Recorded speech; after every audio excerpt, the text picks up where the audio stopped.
This channel is for adults and not for kids. Hey guys, thanks for stopping back by. So I wanted to talk to you guys about some cool movies today. I got a question from one of my subscribers on one of the videos I posted not too long ago, where I was telling you guys that nobody rips off American movies quite like the Italians. Nobody does it as enjoyable as the Italians, and nobody does it as prolific as the Italians. There's three movies that I know of just off the top of my head that they have ripped off so much that they have made complete genres out of these three movies. One of them is Ridley Scott's Alien. They made a gazillion Alien ripoffs. Another one would be John Carpenter's Escape from New York. You could also say maybe Mad Max, but Escape from New York, they've ripped that one off 1,000 times for the whole post-apocalyptic, world. And the third one would be George A. Romero's classic Dawn of the Dead. This is his 1978 sequel, his follow-up to his awesome 1968 Night of the Living Dead.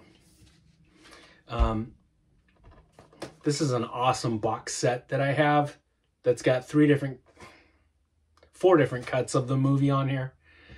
Yeah, you can't really find this thing anymore. And I can't really find it on Blu-ray. And this looks great, so I'm happy with this. But yeah, four different cuts of the film. Dawn of the Dead. They ripped this movie off. They ripped the shit out of this movie. Yeah, Italian zombie movies. They are loads of fun. But a lot of them rip off Dawn of the Dead. I'm going to show you guys just four of the, rip-offs, but these are like the four most enjoyable and the four most noticeable, where you're like, well, I know where you guys got that. First up, I love this movie. This is 1979. Lucio Fulci, The Master, Zombie. I think I've told you guys this before, that when Dawn of the Dead was imported to Italy, when they brought it over to Italy, they didn't call it Dawn of the Dead, they called it Zombie. So this is Fulci's sequel to Dawn of the Dead, so this was called Zombie 2 over there. But then when this film was brought to America, it was just called Zombie. So sometimes you'll see this movie with a big number 2 at the end. But yeah, this is kind of sequel-ish to Dawn of the Dead. Spoilers. Like the last scene in this movie, you see the zombies walking across a bridge in New York, so it's like the zombie apocalypse is just starting to happen, kind of like as if this was taking place simultaneously with Romero's Dawn of the Dead. In the Romero universe, the radiation coming down from the Venus probe satellite, which may or may not be the cause of the zombie apocalypse. That's what I love about Night of the Living Dead and Dawn of the Dead, is he never really pins it down and says, this is distinctly what happened to make these zombies rise from the dead. But in Night of the Living Dead, they sort of allude to the fact that it was caused by this downed Venus probe satellite that was sent to Venus and got a bunch of mysterious radiation and was shot down by NASA. And as it crash landed, you know, all the radiation did this thing to the zombies. To the dead, making them zombies. But they also leave it for interpretation. You know, it could also be like a virus. Anyway, in the Romero universe, it's the unburied dead come back to life. So people that are buried in the ground, the radiation or the, you know, whatever the cause is, can't get to the bodies. And so the buried dead don't rise up. It's the unburied dead. People that drop dead from a heart attack or get in a car crash, or they're just old and drop dead. Accident victims. Anybody that's dead, a drowning, anybody that's dead and above ground gets turned into one of these things in the Romero universe. And then if you get bit and you die, you turn into one of those. In Zombie, it's a little bit different. That's why it's not really a good sequel. I mean, this is a great movie, but it doesn't follow Dawn of the Dead logic, because you see the buried dead of like Spanish conquistadores coming up through the ground. That's what he is. That famous poster zombie with those fucked up snaggly teeth and the actual live worms in the eye sockets of the mask. He's got like this fancy sort of lace foo-foo conquistador shirt on. Anyway, so even the buried dead turn into zombies in this one. Lucio Fulci, you know, he's a master of horror. This is a great movie with great cinematography, plenty of blood, cute girls. This is the movie, of course, that has, not only is he ripping off Dawn of the Dead, but he also gets to rip off Jaws. This movie has a zombie fighting a shark. A zombie fighting a shark. That alone should make you guys want to watch this fucking movie. You know, who makes a movie of a zombie fighting a shark? Fulci. And this is a great time. I love this movie to death. Yeah, this is a great one. Let's see. Whenever I watch Zombie, I do a double feature. I don't know. I watched these two movies together in junior high. We rented them from the video store the same night. I watched them both the same night, and I've liked them as a double feature my entire life. This is a fun Italian horror movie with even cuter girls and crazy looking zombies.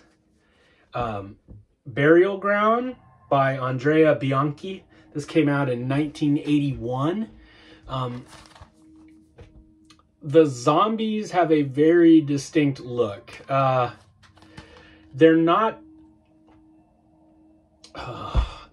quite as, you know, believable as these, but they're loads of fun. Some of the zombies look like they're made out of paper mache, but it adds to the fun of the movie. Yeah, some of them look really scary, and others look like they just threw them together in like 15 minutes.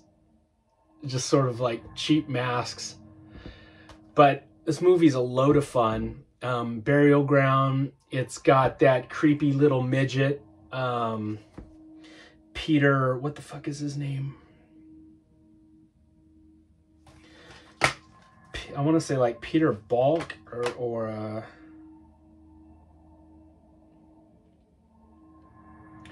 it's Peter something. I can't for the life of me remember right now.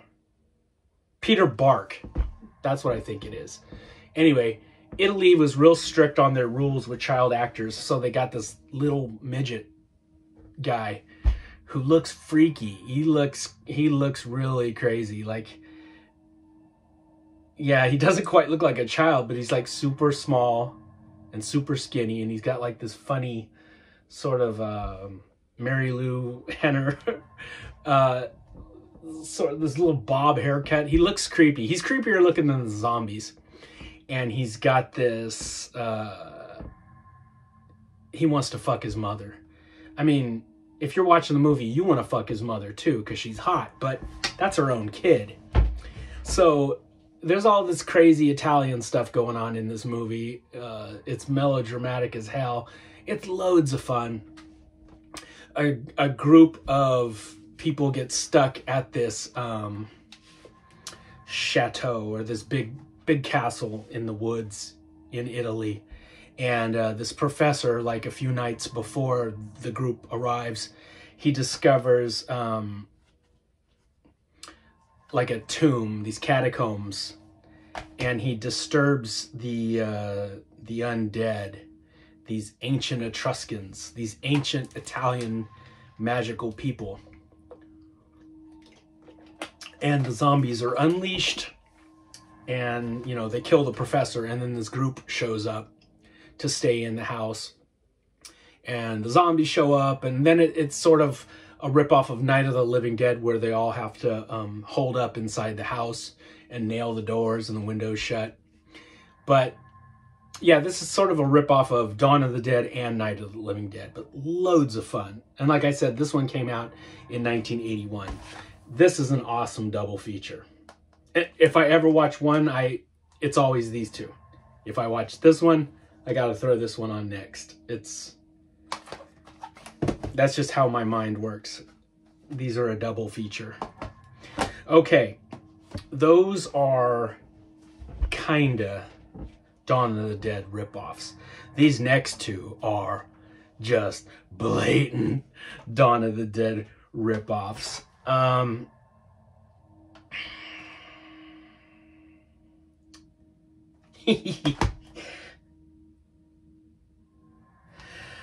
Okay, let's see. I'll start with, these both came out in 1980. Hell of the Living Dead. Hell of the Living Dead by our pal Bruno Mattei, 1980. This is a load of fun. This one goes so far as to use the actual music from Dawn of the Dead. They have goblin music in this movie, and it's all the same tracks that they used in Dawn of the Dead. So, yeah, it's bizarre to hear, you know, the Dawn of the Dead music playing with this way cheesier version of the movie. Has a SWAT team in it. And you know how in this, Roger and Peter actually looked like they knew what they were doing, you know? The way they held their weapons, and they seemed like SWAT team members. Holy shit, the guys wearing the SWAT team uniforms in this movie, man, these guys are crazy looking. They look like they've never held a weapon before in their life. When they do fire the weapons, it's crazy the way they hold them, and they're just all willy-nilly, and yeah, you can tell what movie they're trying to rip off. But just because you get a couple of SWAT team outfits does not a SWAT member make you. But it's a fun time. Yeah, this one came out in 1980. Cannibalistic zombies.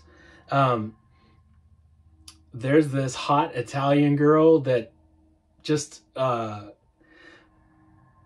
inexplicably, I can't talk today, for like no reason at all, she takes off all her clothes and puts on all this like tribal war paint and starts like walking out among these native people to, like, I don't know, gain their trust or talk to them. Like, she couldn't talk to them in her clothes. I mean, I'm not mad at her. She's cute. And I fully endorse her getting naked.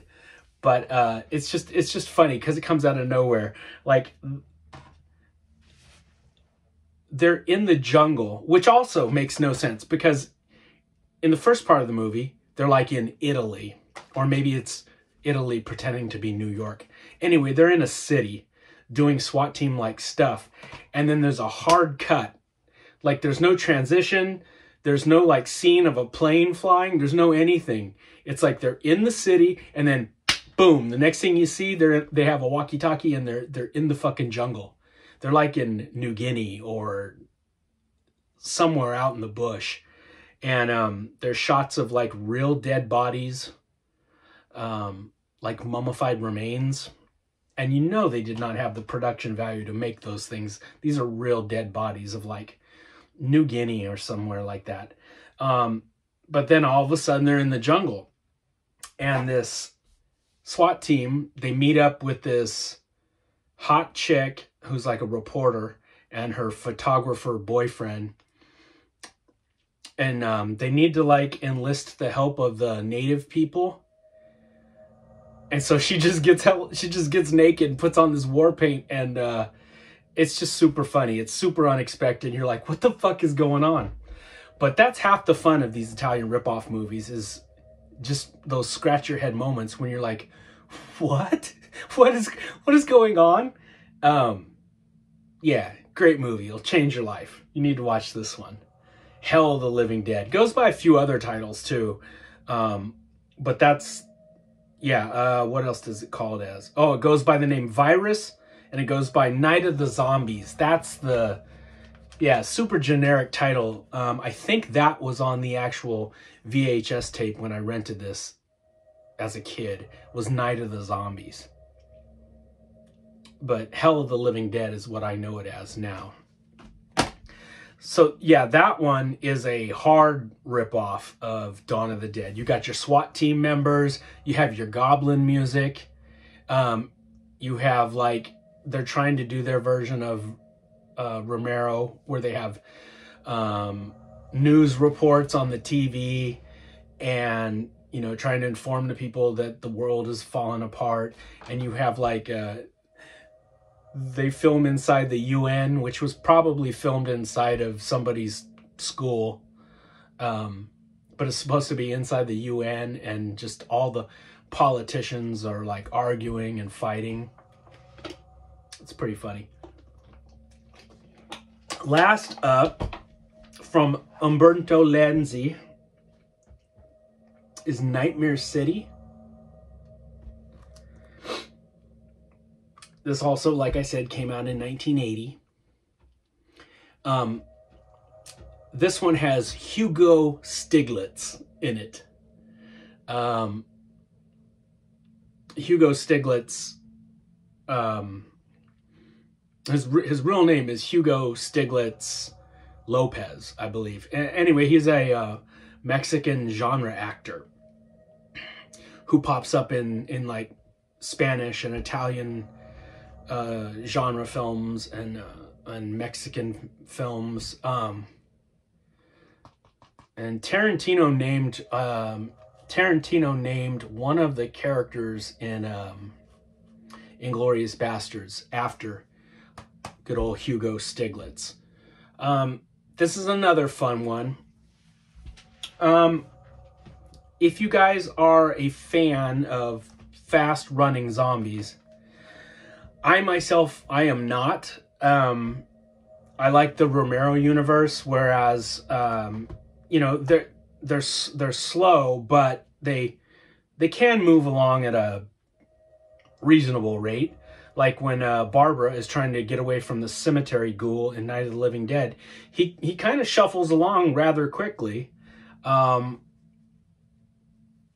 actor that portrayed the cemetery ghoul said that he was trying to copy the gait and the walk of Boris Karloff's Frankenstein. So however fast and uncomfortable Frankenstein moved, that's how he was going to move, because he figured that Frankenstein was a reanimated dead body, and he thought that those were sort of the rules to adhere by, which makes sense.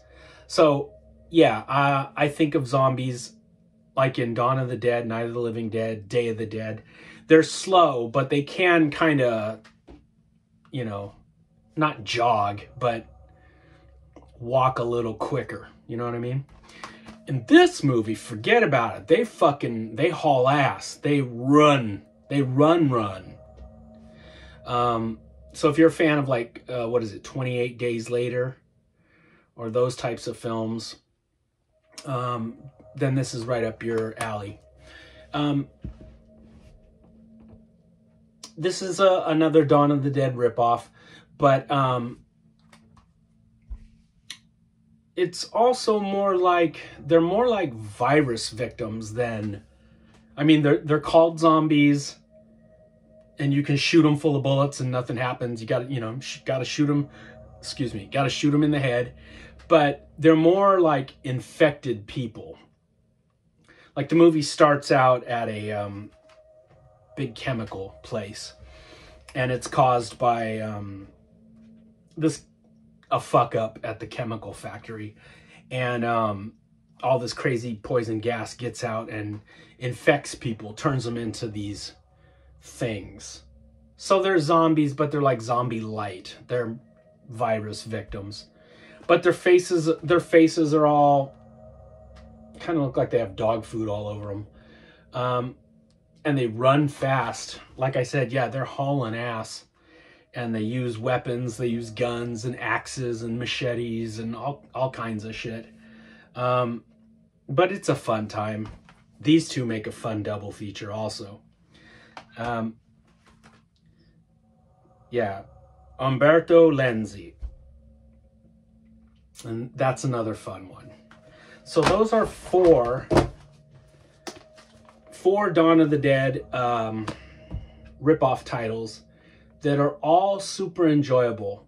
They're all a lot of fun, and if you enjoy this, you will enjoy these. Like I said, nobody does ripoffs. Nobody takes the baton out of America's hand and runs with it the way that the Italians did. They've got tons of Jaws ripoffs and Star Wars ripoffs, Dawn of the Dead ripoffs, Escape from New York ripoffs.